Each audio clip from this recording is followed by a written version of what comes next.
அரபு நாடுகள், அதாவது Kuwait, Qatar, Iraq, Saudi Arabia, Bahrain, இந்த மாதிரியான நாடுகளில் இருக்கக்கூடிய இராணுவ தளங்கள், அமெரிக்காவுடைய இராணுவ தளங்கள் மீது தான் அவங்களுடைய தாக்குதல்கள் இருக்கும். அப்படி இருக்கும்போது ஏதாவது ஒரு பிரச்சனை அப்படின்றது வந்துச்சுன்னா அது எல்லாம் பாதுகாக்கணும். நம்மளும் தான் இதுக்குள்ளே அடங்கி இருக்கிறோம். இந்த நாடுகளுக்குள்ள நாமளும் தான் இருக்கிறோம் அப்படின்றத எந்த ஒரு நேரத்திலையும் மறந்துடக்கூடாது. எல்லாம் வல்ல இறைவன் போதுமானவன். எந்த நேரத்தில் என்ன வேண்டாலும் நடக்கலாம். முடிந்த வரைக்கும் யுத்தம் தவிர்க்கப்படட்டும் அப்படின்னு நாமளும் பிரார்த்தனை பண்ணுவோம். அஸ்ஸலாமு அலைக்கும் வரஹ்மத்துல்லாஹி வபரகாத்துஹு. அன்பார்ந்த அனைத்து உறவுகளுக்கும் இனிய மாலை வணக்கம். எமர்ஜென்சி டிக்ளேர் பண்ணியிருக்கிறாங்க சவுதி அரேபியா மற்றும் குவைத் மற்றும் அனைத்து கல்ஃப் நாடுகளும். குறிப்பாக தற்போதைய சூழல் அரபு நாடுகளுக்கு மேலால் அடிக்கடி பறக்கும் போர் விமானங்கள். இப்போ நேற்றைய தினம் பார்த்தீங்கன்னா, நேற்றைய தினம் குவைத்துடைய ரேடாரில் intense American military movement operation transport fighter jet towards the Middle East அப்படின்ற மாதிரி ஒரு போஸ்ட் வந்து போட்டிருக்கிறாங்க. நான் அந்த போஸ்ட்டுகளை கட்டாயம் நியூஸில் அட்டாச் பண்ணுறேன். ஃப்ளைட்டுடைய மூமெண்ட்ஸ் ஃபுல்லாகவே இருக்குது. எல்லாமே பார்த்திங்கன்னா அமெரிக்கன் ஃப்ளைட்ஸ். போர் விமானங்களும் குவைத்துக்குள்ளே ஊடுருவி இருக்கிறதா தெரிஞ்சிருக்காங்க. குவைத்ன்றதுக்கு முன்னாடி அந்த அரபு நாடுகள் அப்படின்னே சொல்லலாம், மிடில் ஈஸ்ட். சில ஃபுட்டேஜ்கள் வந்து கிடைச்சிருக்குது. இதில் குறிப்பாக குவைத்துடைய ஃபாரின் அஃபேர்ஸ் அவசர எச்சரிக்கை விடுத்திருக்கிறாங்க குவைத் நாட்டு குடிமக்கள் அனைவருக்கும்.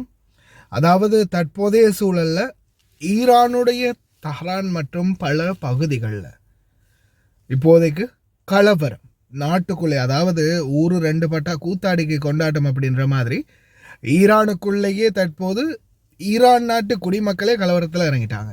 வீதிகளில் துப்பாக்கி சூடு நடக்குது.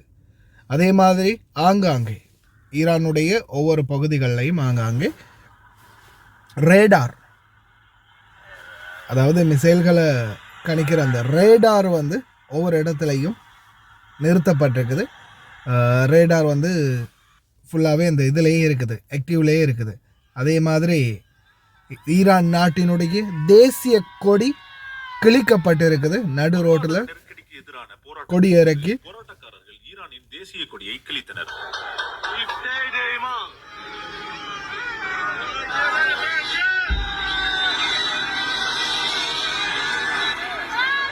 அதிபர் டிரம்பின் முதல் பதவி காலத்தில் 2020 அமெரிக்காவால் கொல்லப்பட்ட ஈரானின் முக்கிய தளபதியான ஜெனரல் காசிம் சுலைமானியின் சிலையை போராட்டக்காரர்கள் கவிழ்த்தனர். ஒரு மனித உரிமைகள் குழுவின்படி இந்த போராட்டங்கள் ஈரானில் உள்ள 31 மாகாணங்களுக்கும் பரவியுள்ளன. அந்த அமைப்பின்படி இந்த அமைதியின்மையால் குறைந்தது 34 போராட்டக்காரர்களும் 4 பாதுகாப்பு படையினரும் கொல்லப்பட்டுள்ளனர். அமெரிக்க டாலருக்கு எதிராக ஈரானிய நாணயத்தின் மதிப்பு கடுமையாக வீழ்ச்சி அடைந்ததை தொடர்ந்து டிசம்பர் 28 அன்று போராட்டங்கள் தொடங்கின. இதுல குறிப்பா பாத்தீங்கன்னா, இலங்கையில அரகலை உருவாகினது எல்லாருக்குமே ஞாபகம் இருக்கும். அந்த மாதிரியான ஒரு சூழல் சிச்சுவேஷன் வந்து உருவாகி இருக்குது. அதே மாதிரி சில இடங்களில் பார்த்திங்கன்னா மக்களுடைய நிலைமை, மக்களுடைய இந்த தீவிர நிலைமையை வந்து அரசு அதிகாரிகள், அதாவது இராணுவம், போலீஸ், இந்த மாதிரியான முப்படைகளை போட்டு கண்ட்ரோல் பண்ணலாம் அப்படின்ற அந்த முட்டாள்தனமான செயலை அலி காமேனி செய்வார் அப்படின்னு நினைக்கல. ஆனால் இப்போதைக்கு வரைக்கும் பார்த்தீங்கன்னா 4 போலீஸ் அதிகாரிகள், 30க்கும் மேற்பட்ட போராட்டக்காரர்கள், அதாவது ஆயுதம் ஏந்திய போராட்டக்காரர்கள் தான் சுட்டுக் கொல்லப்பட்டிருக்கிறாங்க அப்படின்றது மேலதிக செய்தி.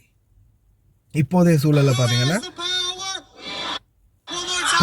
பல இடங்கள்ல, அதாவது வெளிநாடுகளில் கூட இந்த சிச்சுவேஷன் இப்போ உருவாகி இருக்குது. அதே மாதிரி ஈரானுடைய புதிய கொடி தான் இந்த கொடி வந்து பழைய கொடி இப்படி தான் இருந்துச்சு. இந்த ஈரான் நாட்டின் பழைய கொடியை வந்து திருப்பி கொண்டு வரணும் அப்படின்ற மாதிரியான செயல்பாடுகளில் ஈடுபடுறாங்க. அதே மாதிரி சில இடங்களில் வந்து பார்த்திங்கன்னா ரொம்ப அதிகமான அழிப்புகள், அதாவது அவங்களுடைய பொது சொத்துக்களை இந்த கலவரத்தில் நடக்கக்கூடிய மிகப்பெரிய ஒரு சோகம் என்னென்னா எல்லா நாடுகள்லையுமே தங்களுடைய சொத்துக்களையே தங்களுடைய மக்கள் வந்து அழிக்கிறது.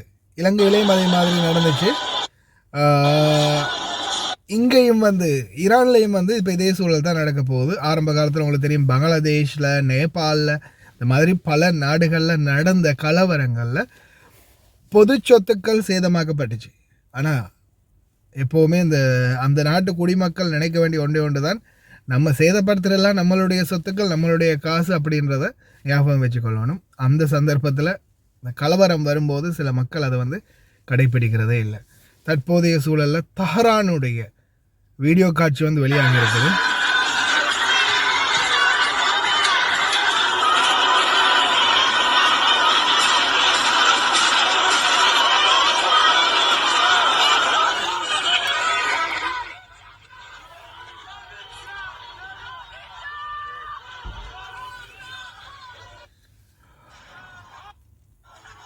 ஒட்டுமொத்த பொதுமக்களும் வந்து வெளியேறி இருக்கிறாங்க.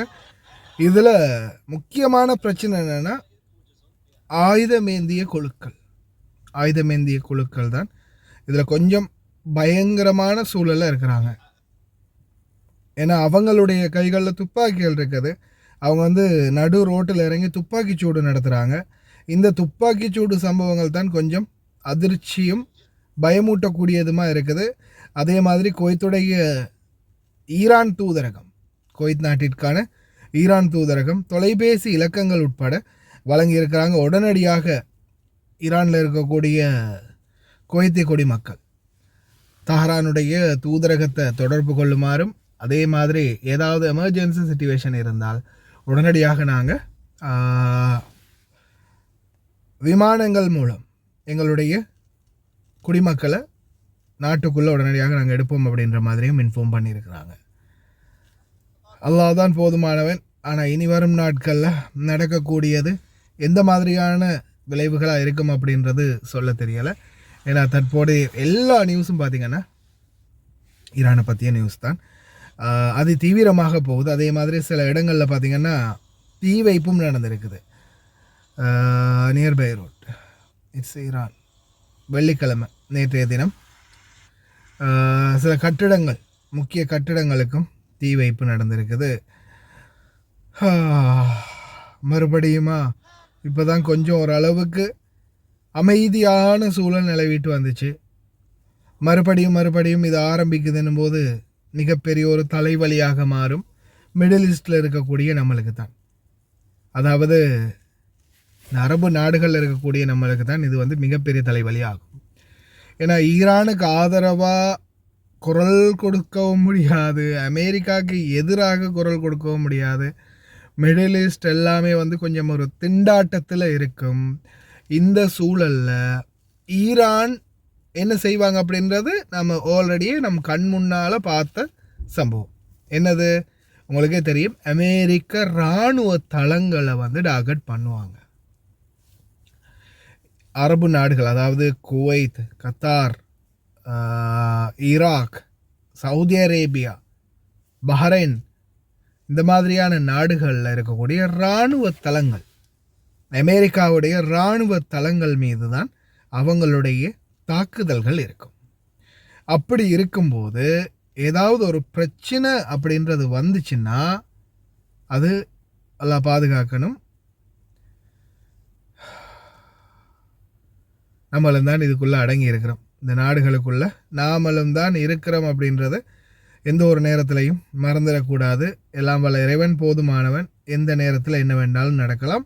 முடிந்த வரைக்கும் யுத்தம் தவிர்க்கப்படட்டும் அப்படின்னு நாமளும் பிரார்த்தனை பண்ணுவோம். நம்மளால் முடிஞ்சது பிரார்த்தனை பண்ணுறது தான். பிரார்த்தனை பண்ணுவோம். ஆனால் எந்த சூழலில் என்ன நடக்கும் அப்படின்றது கன்ஃபார்மே இல்லை. ஏன்னா இப்போதைய சூழலில் நிச்சயமாக ஈரான் பழிவாங்குதலை வந்து எங்கேருந்து எடுக்கும்னு பார்த்தீங்கன்னா, இந்த இராணுவ தளங்கள், உங்களுக்கே தெரியும், அமெரிக்காவுடைய இராணுவ தளங்கள் எங்கே இருக்குதோ அங்கே தான் முதல்ல அவங்க கை வைக்கிறது. இராணுவ தளங்கள் மேலே தான் கை வைப்பாங்க. அப்படி வைக்கிறதுன்னா அது இந்த குவைத்தாக இருக்கட்டும், ஈராக்காக இருக்கட்டும், அடுத்ததாக எங்கே பஹ்ரைன், கத்தார், பஹ்ரைன், கத்தார், அதே மாதிரி சவுதி அரேபியா நாடுகளில் இருக்கக்கூடிய இராணுவ தளங்கள் மீது தான் அவங்களுடைய தாக்குதல்கள் இருக்கும். அதுவும் இந்த மாதிரி நாட்டுக்குள்ள பொதுமக்கள் தன்னுடைய நாட்டு மக்களே கலவர நிலைமையில் இருக்கிறாங்க அப்படின்னும் போது இன்னும் கொஞ்சம் மூர்க்கத்தனமாக இருக்கும் அவங்களுடைய தாக்குதல்கள் அப்படின்றது தான் மேலதிக குறிப்பு. எல்லாம் வளரவன் அனைவரையும் பாதுகாக்கட்டும். அரபு நாடுகளில் இருக்கக்கூடிய நாம தான் இடையில திண்டாடணும் அப்படின்றது தான் இதில் முக்கியமான கருத்து. சில இப்படி தான் நானும் அரபு நாட்டில் இருக்கிறதால சில வார்த்தைகள் பதட்டத்தோடு தான் பேச வேண்டியிருக்குது. சில வார்த்தைகள் மிஸ் ஆகும், சில வார்த்தைகள் பிழையாகும். யாரும் எதுவும் நினச்சி கொள்ளாதீங்க. இறைவன் தான் எங்களை எல்லாம் பாதுகாக்கணும். எல்லாரையும் பிரார்த்தனை பண்ணுங்க, ப்ரே பண்ணுங்க. எது நடக்குதோ இறைவனுடைய நாட்டம்.